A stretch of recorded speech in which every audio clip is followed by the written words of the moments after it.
Change it over, right? Trust me, it's right. EarthGov Command. This is Sergeant John Carver. Do you read me? Is anyone there? It's weird. United Mining traffic flow, do you copy? Lunar Flight Control, this is CMS Terra Nova. Does anyone read us out here?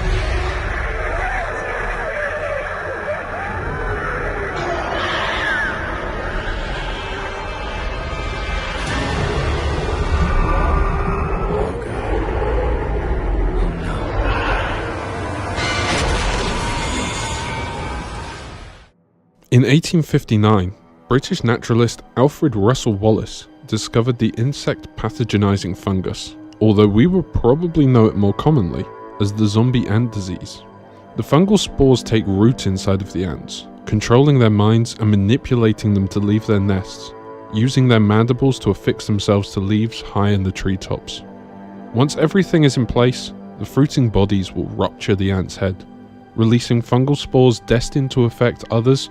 All the while, the soon-to-be dead ants remain under complete control. Luckily for us, the pathogenizing fungus cannot affect humans. But what if there was something far more sinister and calculating that parasitically fed on intelligent civilizations, coaxing them towards growth and nurturing them like cattle for the slaughter? In this two-part miniseries, we take an in-depth look at the markers of the Dead Space universe, as we learn of their purpose, their life cycle, and their long history across the stars. So join me as we uncover the mysteries of the markers.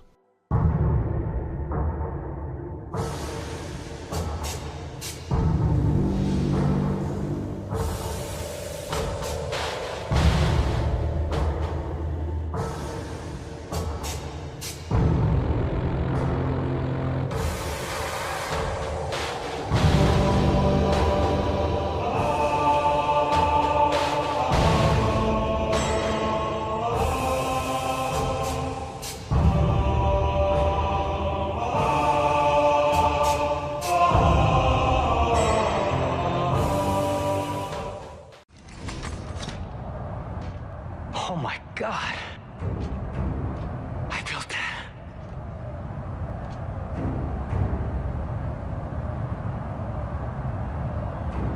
What?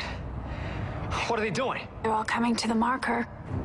Convergence is at hand. Markers are double helix-shaped objects of unknown alien creation. Their overall goal is to wipe out all life on the host planet through the creation of necromorphs, and then use this necrotic flesh to create a brethren moon.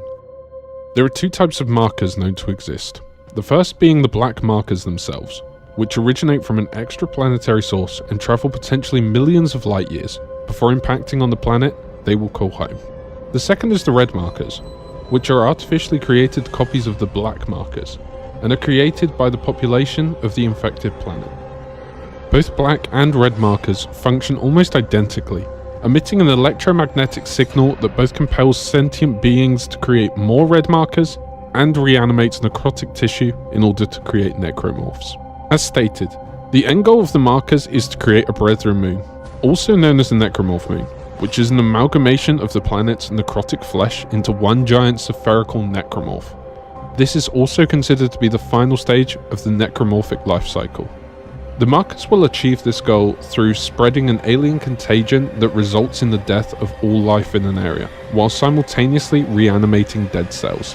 The completion of this stage results in the activation of the markers, which is commonly referred to as a convergence event, where all the affected life forms are pulled together to create a new brethren moon. If we take a step back to the very beginning, to the start of a brethren moon, it all begins with a black marker being sent to a planet deemed to be hospitable.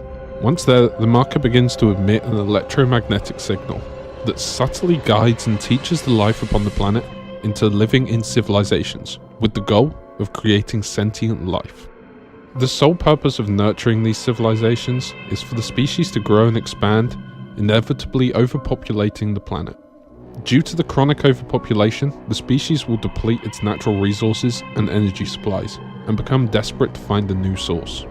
It is around this time that the marker will reveal itself, and the species of the world will discover that it is in fact a limitless energy source. Through mind manipulation techniques, people will begin to worship the marker, and governments will dedicate large amounts of research into creating copies of the original. The purpose of recreating the black markers is to gain more energy over a wider space. However, for the black marker itself, the clones serve a very different purpose. It uses them as a way to spread the soon-to-be released contagion further, as well as limit the ability to quarantine areas. Eventually, the black and red markers will send out multiple signals into the minds of the population. It will begin with those of lower intelligence, who will begin to experience hallucinations and dementia, quickly sending them into a paranoid state, causing both homicides and suicides in equal measure.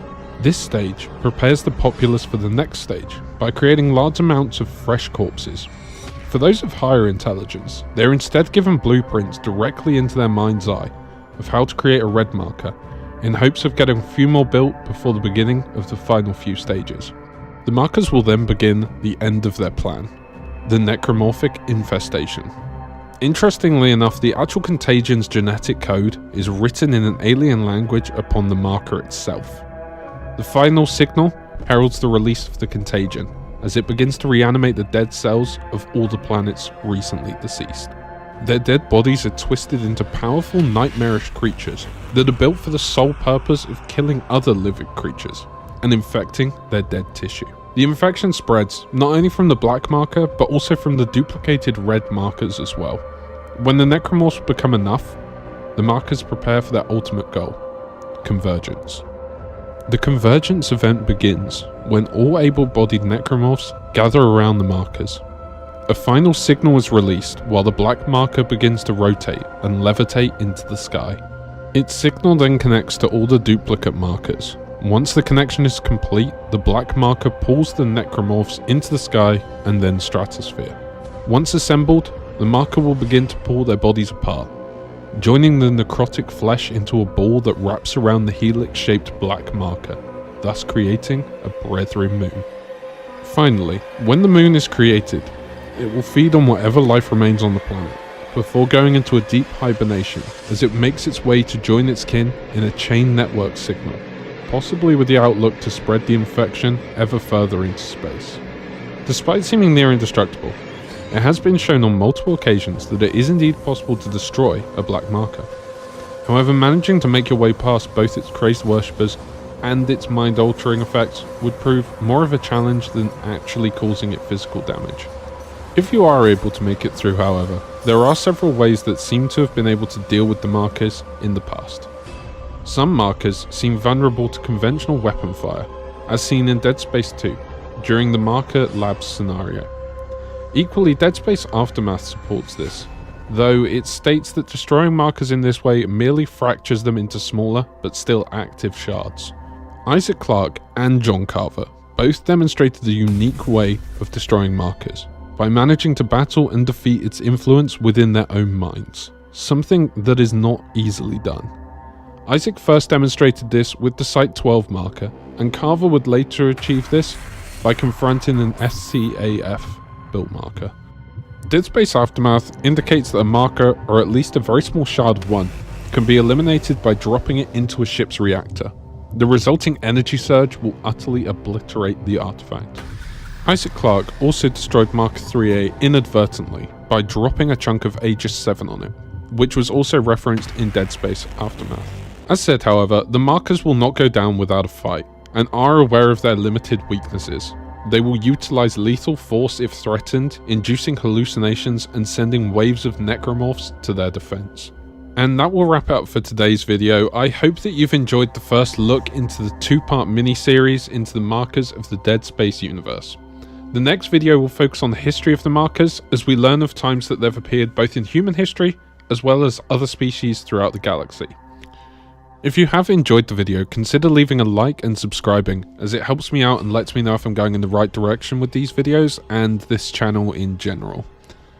Tune in next week though for part 2, but until then, thank you very much for watching and supporting the channel, and I will see you in the next video. I still don't understand how we survived. Maybe we didn't. Well, I'd know if I was dead, man. Man, I don't even know what dead means anymore. Are we necromorphs? Is this what they feel like after the marker reanimates them?